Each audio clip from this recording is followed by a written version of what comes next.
a story of Flimo. He very strongly would always belittle the Satan, the Yetzer Hara. He said, arrows, spears in the eyes of the Satan. So, Gemara told over a story. He was there every Kippur. He came to his house, so on and so forth. And he came as a person finally got himself invited into the house, and he was covered with boils and wounds, and they were all oozing pus. And his family couldn't deal with it. I mean, he had reading a meal, and he was behaving in a way which it's nauseating. So they said, you want to eat? You got to behave yourself. Otherwise, you could leave. So he asked for a cup of wine. They give him a cup. He goes and he coughs phlegm, spits it into the cup, puts it at the table. They become disgusted with this man. There, second line. Shodav kicho. So he spit his phlegm into the cup. Nochrubo. So they scolded him. They scolded him for this kind of behavior. They had enough. Shokul mis. So this Satan came in human form. See, he played as if he passed away, he died. When they scolded him, he passed out. He fainted. They thought he died. Shoma de Kamri, Flimu kotul gavro. Flimu kotul gavro. People started to say, Flimu killed the man. And because he spoke so harshly to him, the man died. So what did he do? Orak, he fled for his life, because the government now, they'll put him to death for committing murder. V'toshe nafshi beis hakisei. He went and he hid in the beis hakisei. In the beis hakisei. In an outhouse. Because he figures that the government, they're not going to look for him there.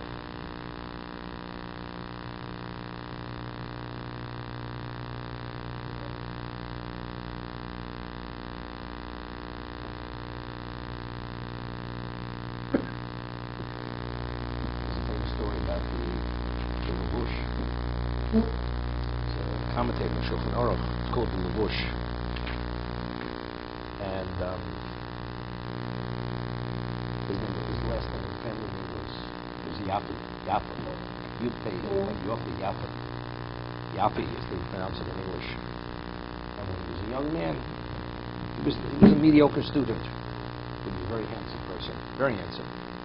And one time, he was at a certain place, and a non-Jewish woman tried to seduce him, and he couldn't escape her clutches.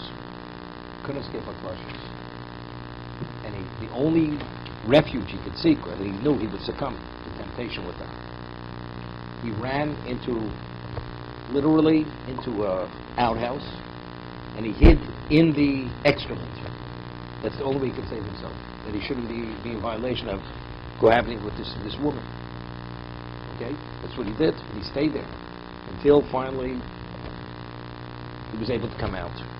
When he came out, and of course, bathed, whatever he did, all of a sudden, he had a level of clarity. Whenever he would learn, everything he learned, he retained. He had a photographic memory. He never had it before. Because of that, the Sirus Nevesh, he was willing to put himself in that situation, not to violate this area. He married a Siyata Dishmaya. He became one of the leading Torah sages of the generation because of this incident.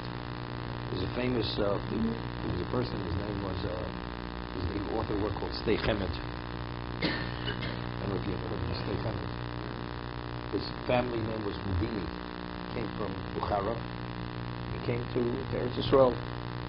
I think in Hebron there's a house. It's the Stay Chemet's house. They refurbished it as part of the Hebron community. And because that's where he lived. And pictures of him and his family years later. And also, he had a photographic memory. He wrote an encyclopedic work on the whole Torah based on the Aleph days. Every subject matter in Shas. And he was a good student. And one of the other students were jealous. And he went and he slandered him that they had an Arab woman who used to clean the base medrash. And he said, he had an affair with the woman. to disgrace him because the person was jealous of his success. So what would a person normally do? You try to defend yourself, this and that. You realize it would cause such an upheaval. It would destroy the whole community. So he did, he swallowed it, disappeared. Okay? He went away. He disappeared. He's not going to make ruffled feathers. I'm that, and he left. He left in disgrace. All of a sudden, this woman, all kinds of ailments came upon her. The woman who accused him, and they brought the woman, she said, yeah, because this student had paid her to say that he had relations with her. And what happened was, all of a sudden she got sick, and she came to the head of the yeshiva, and she said, whatever I said was a lie. This other student paid me to lie because he was jealous, this and that. And then when they sought him out, they brought him back. Because of what he did, that he did not respond, and he kept quiet, and he was left in disgrace. Also, he merited, from that time on, photographic memory. And that's afterwards. He authored this encyclopedic work on Shas. It's about 8 volumes. It's called Stay Chemet. From the Stay Chemet till today, nothing has been published of this magnitude until Rabbi Yosef also had a photographic memory. Okay? So where did he... Okay. V'toshe nafshe beis hakisei. He went and he hid in the beis hakisei. Ozel Basrei. So this Satan, in human form, followed him to seek him out. Nofel kamei. Ki chazir davi mitzdair. He prostrated himself because he realized either Nofel kamei means the Satan, again, this person passed out. So there's a question whether it was the same person. Meaning his presence caused the man to expire again, another man to expire. So when the Sultan saw that, Talima was in tremendous stress because he believed he actually killed a person. You read all this is taking place every Kippur. This is at the Surim Apsekis. Goli le nafshe. He revealed who he was. That he's the Sultan. He's the Sultan. Omale by time Abritochi. He says, why are you always on my case? You're always cursing me. Talima always cursed the Sultan. And he would say, spears, arrows in the eyes of the Sultan. You know? It's like you speak about a Russian, Yamach Shmo Zeh. He was cursing Sultan continuously. He said, why are you always cursing me? That's why I came. You know? Elo, Heich Amos. He says, how what? I'm supposed to praise you. So what should I say? I shouldn't curse you. Satan is the source of all failings of humanity. So what should I say? How should I refer to you in the negative that would be tolerable to you? Omale lema mar rachmona nigarbe b'sod. And it's a pasuk. He says you should say God should scold the Satan. Should scold him. Scolding means to control him. You know, every time we preach the Torah, we say it to them. Right? We have to Kashem Abdullah Gura, and we say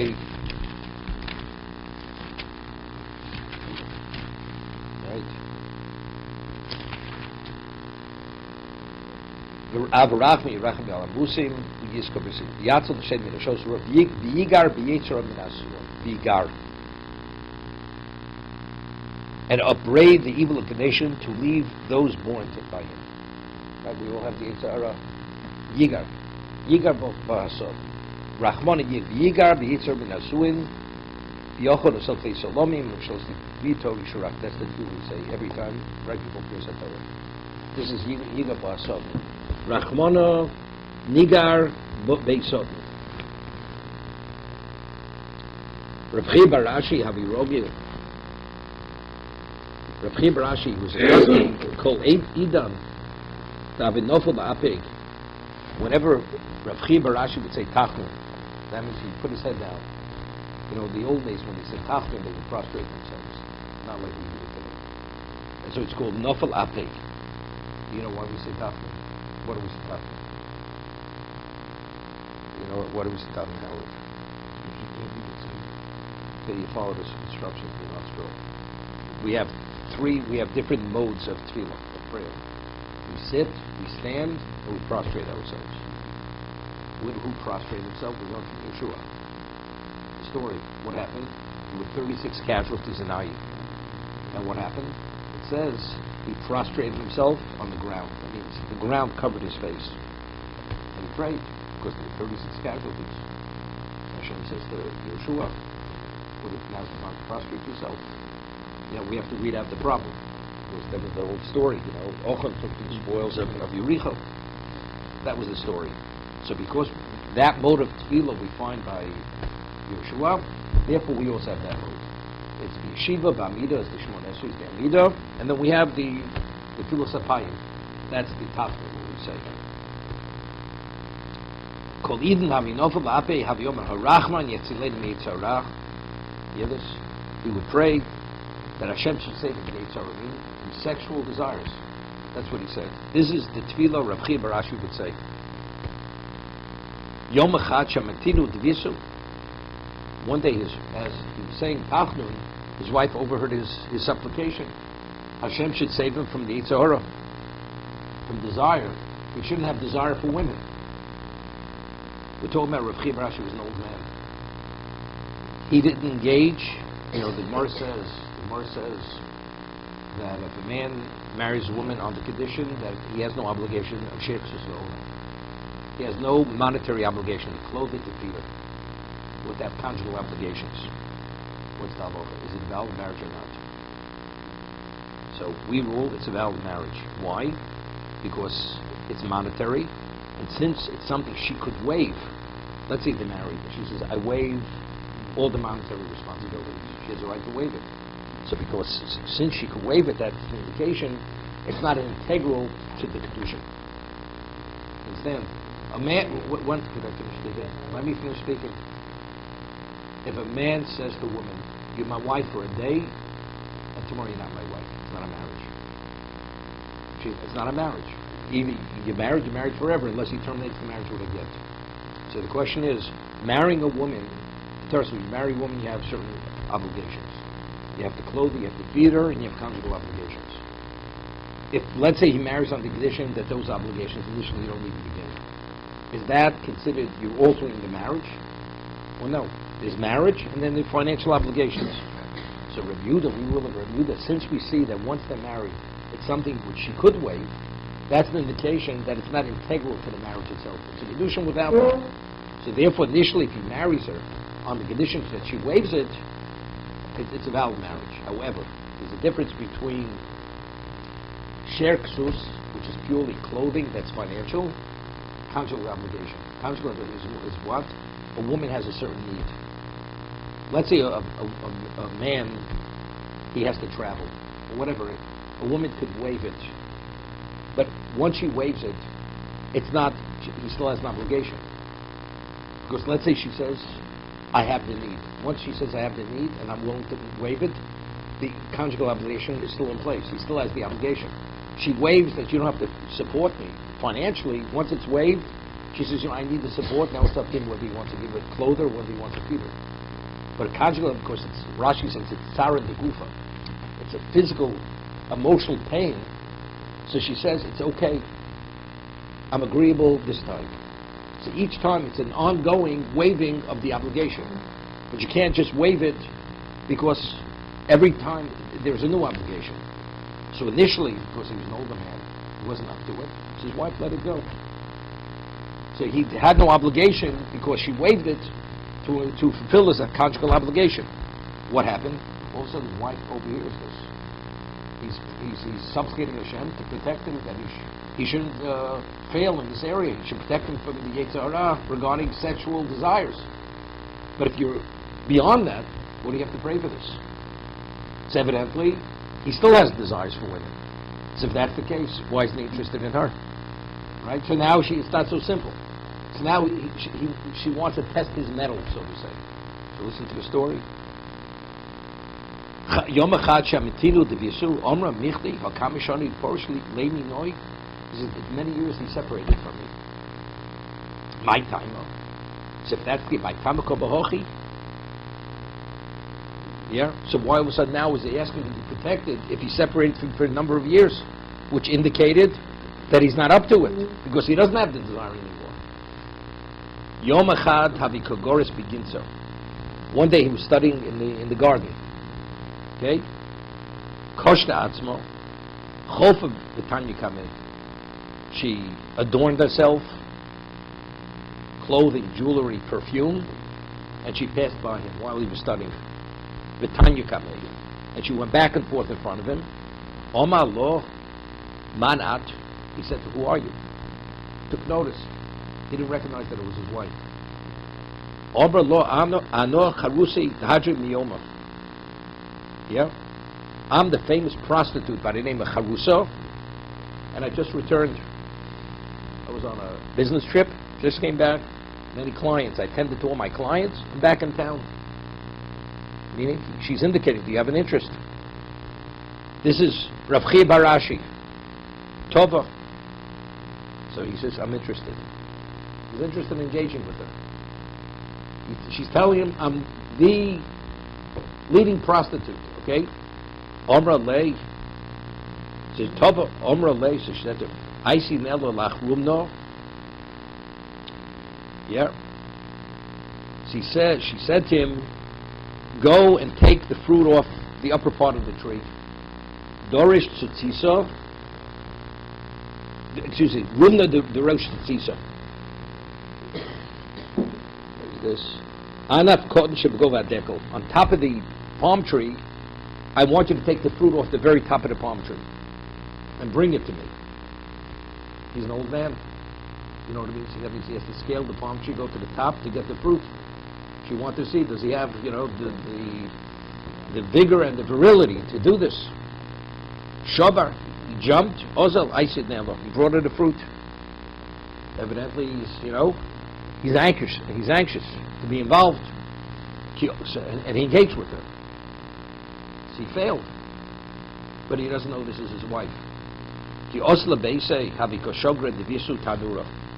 When he came home, his wife at the time was fueling the oven.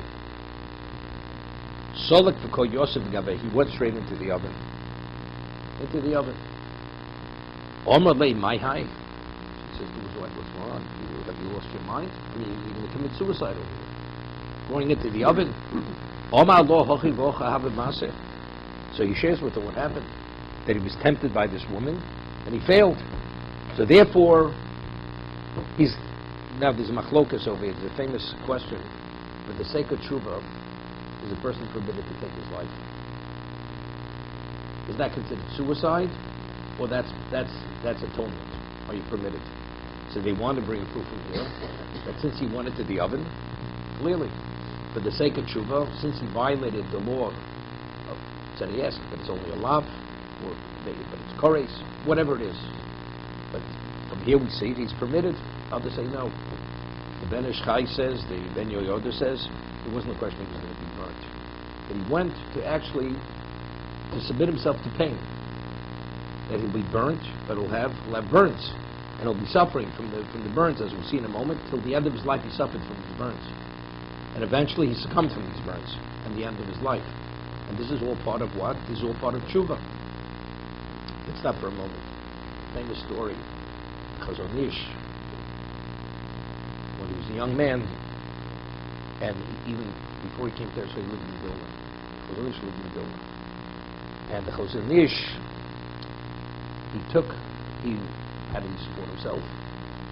So he would take young teenagers from wealthy families, and he would learn with them. The parents would want he should study with them. He was in the basement every day and night. So they would bring their teenage sons to him, and he would study with them and he'd get a fee. That's the way he supported himself. I'm not sure how much time in the day, but certain hours during the day. In Europe, especially in Russia, there was what they called the gymnasium. The gymnasium was a second education. And it had to do with Haskalah, the Enlightenment. They took Judaism and turned it into a culture. And his parents said to the Chazon Ish, he's reached the age where we put him in the gymnasium, you don't have to study with him any longer. So Chazon Ish told the parents, he has tremendous promise to become a great Talmud Chacham, become a special Jew. You allow me to continue with it. And the boy understood it, decided he wanted a gymnasium. Okay? Eventually, he became, today it's called KGB, the secret police in Russia. In those days, it was called the NKVD. Before KGB, it used to be called the NKVD. So, he became one of the heads of the NKVD. This person, who originally could have become something else, came, so you can imagine how much blood was on his hands. Part of the Russian secret police. So one day, in the 40s, all of a sudden a black limousine pulls up to his house in Bnei Brak. And this man came to visit the Chazon Ish. This is in the late 40s. And he's not an ordinary person. He's one of the heads of the NKVD. Comes to the Chazon Ish, and the Chazon Ish accepted him. He spoke for a very long period of time, and he came on a plane from Russia, a private plane. Nobody knows what the discussion was. Nobody knows. Took off from Israel on the way back to Russia. The plane exploded in the air. That's the story. Plane exploded in the air. Never made it back to Russia. So what they said, Chazon Ish never shared with anybody what the discussion was. The man understood. He took the wrong turn. How much blood was on us, how many people he killed, Jews and not Jews, it's unknown, but definitely did. So they said that the discussion was, what should he do? To make corrections, to atone for all the evil that he perpetrated. So it could be, that's what the prisoner says, that he has a right to take his life, and that's why the plane exploded in midair. Never made it back to Russia. It was a known story. Okay? So that was the discussion here. Because he engaged with this woman, this prostitute, he believed he has a right to take his life, for the sake of tshuva. Okay? Others say, as I said, he just wanted to put himself in a position to bring yisurim, to bring pain upon himself, and through the suffering, that would, together with tshuva, it would atone for what he had done. But it wasn't a question of pikuach nefesh. He was put himself in a position that he would forfeit his life. Omra Lev, so when his wife heard what he told her, she says, "Ano havoy, I was the woman, was the prostitute. It was me, disguised as the prostitute." Lo ashkach, didn't pay attention, didn't believe it, but she believed. She's only telling him because she doesn't want him to take his life or to harm himself to such a degree. Adu yovli sibli, until he gave us certain indication, signs that it was her. Because she knew details of what went on during that period, so he believed her. It was her. Okay? To say the least, what is it? He's out of the woods. Right? Doesn't need atonement now, because it was his wife.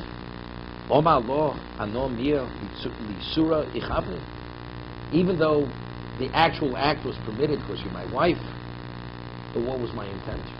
My intent was to engage with a prostitute.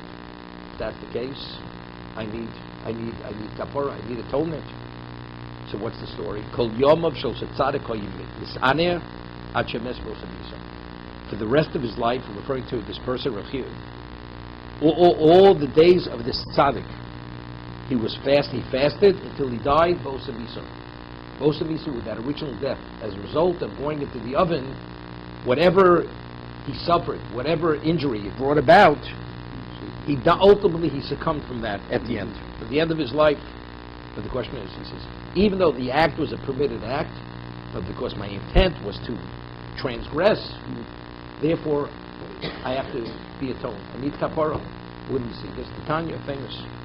It's brought throughout a number of places in Shas.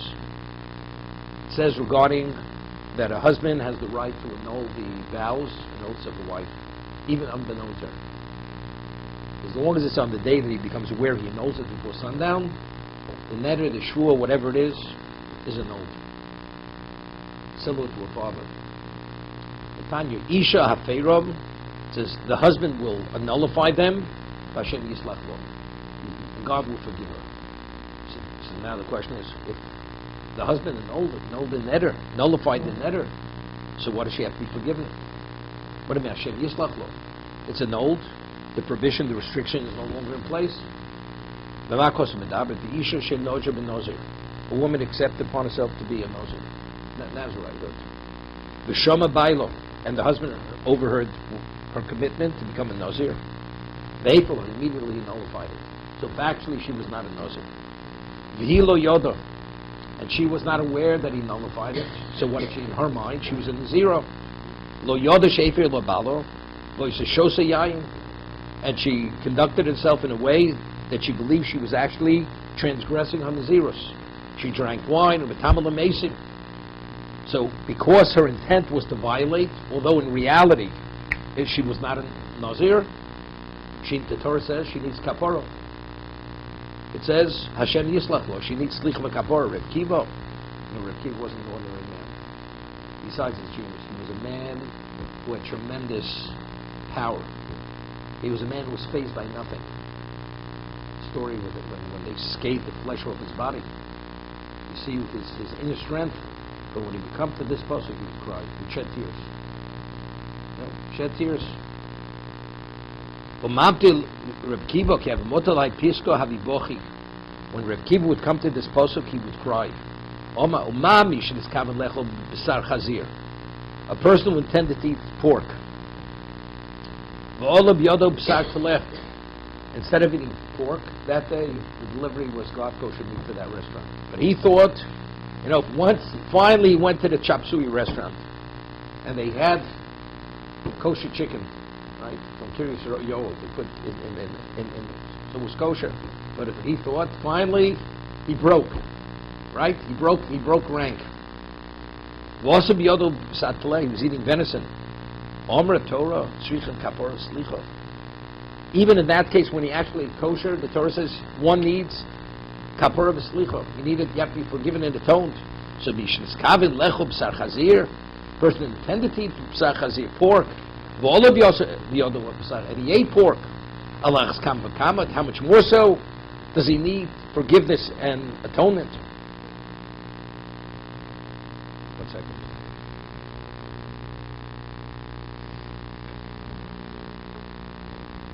So what's mentioned in the Gemara in Yuma, the Gemara says, Koshin hirhure avera me'avera. That one contemplating to do a sin is worse than actually the sin itself. And it's going in this Gemara. The person intended to eat pork, and it turned out to be sheep's meat, venison. The Torah says it needs kapara v'slicha. That's more serious than doing the sin itself. So the Maharsha explains, when a person deliberately violates, what's happening? It's called amazing. Two things are happening. Firstly, he's going against the will of God. In addition, you're eating something which is not permitted, which in its essence is lethal to your spirituality. For instance, a person eats not kosher to show me. He's not even aware of it. The effects of one has to do tshuva. One eats chayler. One has to be gachatos. The person doesn't even realize he ate chayler. Why? Because you didn't intend to eat it. It was a mistake. I never wanted to. You still have to be atoned. What eating kapara? Because in terms of the makeup, what chaylev is versus your spirituality, it's destructive to your spirituality. So your spirituality has to be rehabilitated. How is it rehabilitated? You bring the korban chatos, you do tshuva. So there, it's not intent. The man never intended to transgress the word of Hashem, to go against the word of Hashem. What about a person deliberately eats the chaylev? Two things are happening. You're eating something which is destructive to your spirituality. In addition, knowing that Hashem said you're not permitted, how do you defy Hashem? How do you transgress His word? So you're going against Him. So the two things are playing at two levels. It's the essence of what it is, plus you're going against Him. When a person believes he's eating pork, turns out to be kosher meat, venison. What are you doing? In terms of the essence of what you're eating, that's not destructive to your spirituality because it's kosher meat. But what about the intent? The intent is you say to God, I'll do what I want. I am the priority. It's irrelevant what you say. That is worse. That's more destructive to your spirituality than eating the pork itself, than eating the chaylev itself. So that's what he said over here. Although it was my wife, Well, what did I intend to do? God said, you're not permitted to engage with this kind of woman. Because of my desire, I was willing to forego that. Therefore, this is kosher huri aver me avera. Therefore, the yislach lo. She needs slicha v'kapara, although she wasn't a nazira. So Reb Kiva, when you come to this pasuk, he would cry. She had shed tears. Choyotzi b'dover ato omer v'lo yoda v'oshem v'nosa avono. An argument in Krisos. There's a carbon called an oshem tovli. It's a question of guilt or what's the avocha? If one eats chaylev, one has to bring the chatos, correct? What about a person has a piece of meat and it's a question whether it was chaylev or it was shuman? They're both fat. If the fat is taken from a kosher animal from a certain part of the animal, it's called chaylev. One's liable for kares. If you take it from another part, it's kosher fat. You look at them, you cannot discern between one and the other. So he eats a piece of fat, and he's not sure what he ate. Was it chaylev or was it shuman? So he's not able to bring a chatos, because a chatos you only bring a sin offering if you definitely ate chaylev. He doesn't know. So it says you bring an oshem tovli. You bring a questionable guilt offering. Questionable guilt meaning until you're able to determine that you ate the chaylev or it was kosher, you need a carbon to protect you. It's a protective. It's just putting it on a holding pattern. That's all it is. And when you find out, let's say a lady finds out it was chaylev, we'll bring the chatos. So here the man never intended to eat chaylev. It's inadvertent. It's inadvertent at a level, it's even questionable whether he actually ate the chaylev. It may have been kosher. And the Torah requires you to bring a carbon. Okay? Because it says, V'nosa abono. Reb Kiva will come to this pasuk, Kiva also would cry. Umamish is kavelechol shuman. First they intended to eat kosher fat. Shuman is kosher fat. V'olav yodol chaylev. And it's questionable whether it was chaylev or shuman. The Torah says you're required to bring dashim taloi. Right? V'olav yodol chaylev alachs kam v'kamo. If it turned out to be chaylev, definitely, it's much more serious. Isven yudomer lo yoda v'oshem v'nosa avono adover ze yidvu kol hadvuyim. For this, if one has to be pain, this is the ultimate level of pain. There's an argument where they explain this. What is Isa ben Yehuda arguing? There's a question. It's a question like this: when we bring the Oshem Toli, you have one piece of meat, and this question is: it shuman or chaylev? Or we're speaking about you have two pieces of meat. One was chaylev, one was shuman. And you ate one of them, and you didn't know which one you ate. The second case is a much more serious type of case. The first case, you weren't sure whether it was chaylev or shuman. Okay? Now, after you eat, you don't know. Now, factually, in the mixture, one was chaylev. It wasn't 2 to 1, it was 1 to 1. So now there's a stronger likelihood, because we know chaylev did exist. Now we have a question: which one did you eat? Did you eat A or B? We're not sure which one was the chaylev. That's the case that you have to do dashim tovli, because it's a much more serious. That's called this chazik yisura. When the isur is there, it's a question: did you engage in this or not? That's what. But let's say you had one piece of meat, and it's a question whether it was chaylev or shuman. In that case, you would not bring dashim tovli. That's the discussion over here. Now then it's multiple. 2 to 1, it's subsumed by the kosher fat. It's not a problem. Good. Yeah. Reb Chia bar Rashi.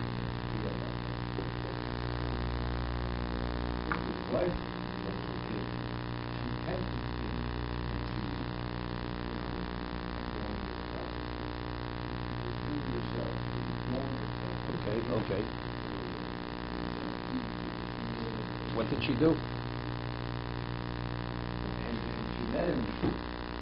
No. He stand there because she wanted to see. Like, why didn't he engage with you all these years? Because she thought he didn't have what it took. It was too much for him. But she saw he did have the ability. So now she's not waiving the conjugal obligations any longer. She only waived it because she felt it was a burden on him. But now she sees that if he's tempted to a degree, he's aroused. So if that's the case, she's not willing to waive the conjugal obligations any longer. But when it was finished, she could have told him immediately, I'm your wife. It would have made a difference. The reason why he needs the kapora is because the original act. She would have told immediately or later, it's all the same. Makes no difference. Makes no difference.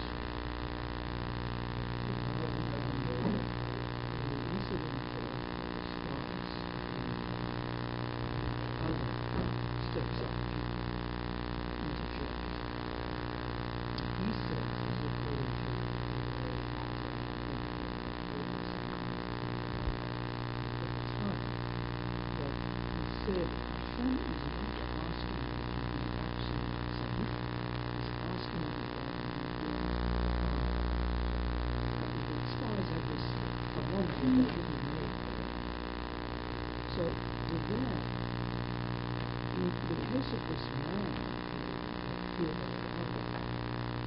he was defined. He knew it, although the act wasn't. It's not called defined. It's not called defined. It's not defined. Desire. There's a mumala te'avo. There's a mumala achos. Personally, in a past means my interest comes before God's interest. That's te'avo. That's desire. My desire takes priority over your will. Defiance means even if I could have it in a permitted context, I do it out of spite. I will defy you. That's worse. Still, he knew what he was doing. But yes, the desire of the painting, but he knew what he was doing. He had that awareness. He just Who couldn't knows? stop. The rabbi. He understood. Well, but no. He just couldn't stop himself. I understand. You want to know something? You could stop yourself. You chose not to stop yourself. So what happens? Things get blurred. At that moment, you somehow, a person has the ability to put it out of his mind and just ignore. There's always, anytime anybody does anything wrong, you always have to justify the wrong. What do you have to justify? I do it because I want to do it. There's always a justification. Why do you have to justify? Because the person has a conscience. So how do you ever do anything wrong?